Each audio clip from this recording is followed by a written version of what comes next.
Il était une fois, un chat s'appelant Georges habite dans un petit village nommé Campagne de Chat.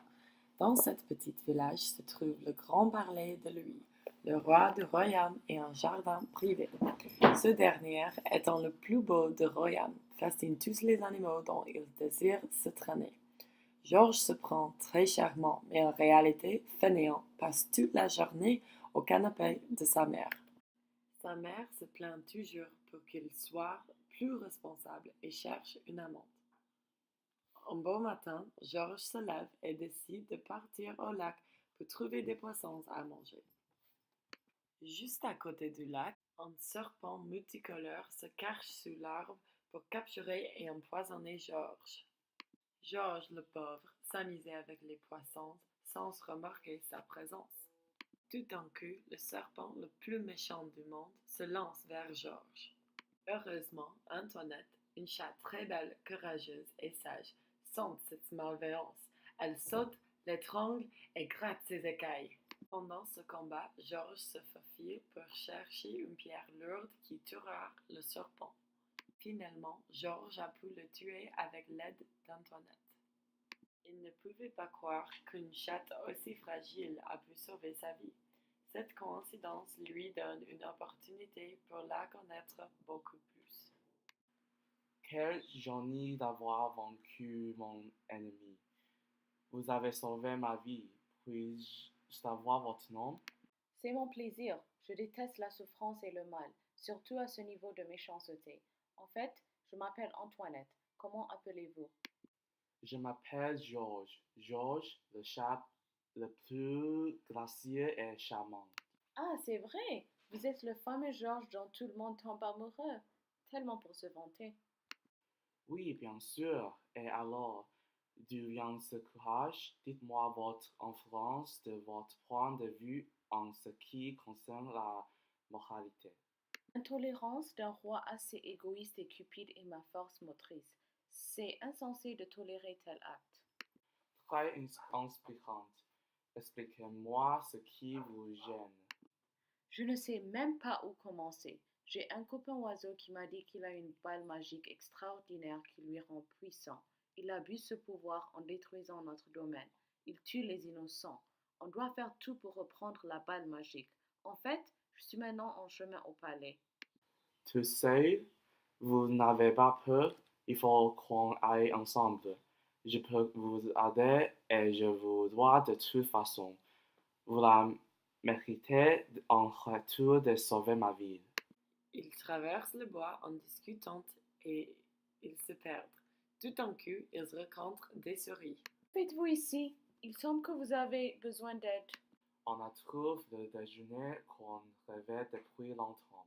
Tu es fou ou quoi? On a un but. Il faut rester concentré.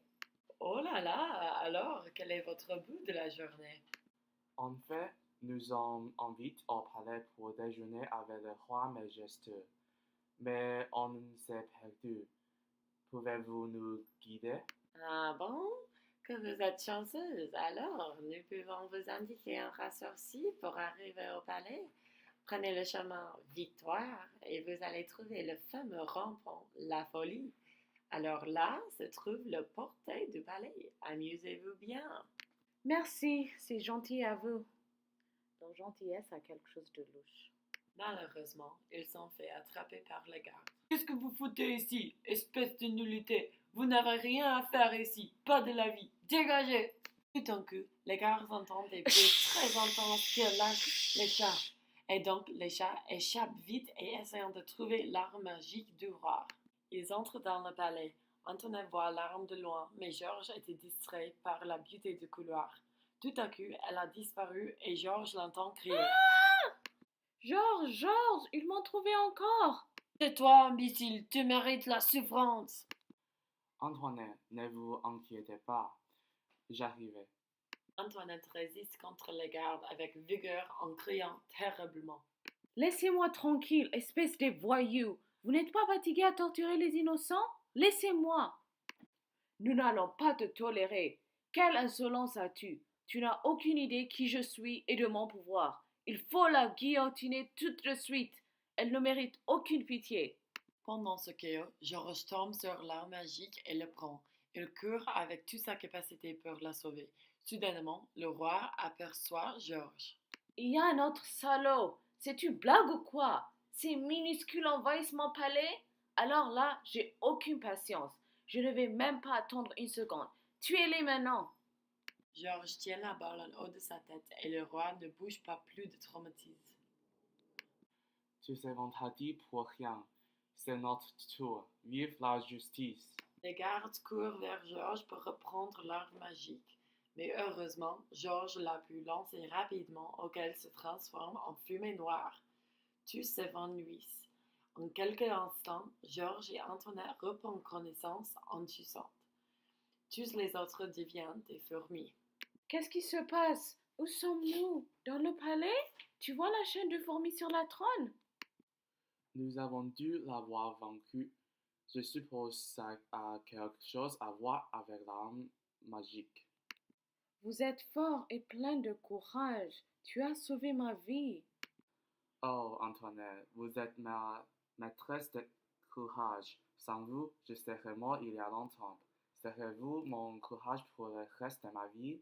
J'ai vécu heureux et heureux beaucoup d'enfants.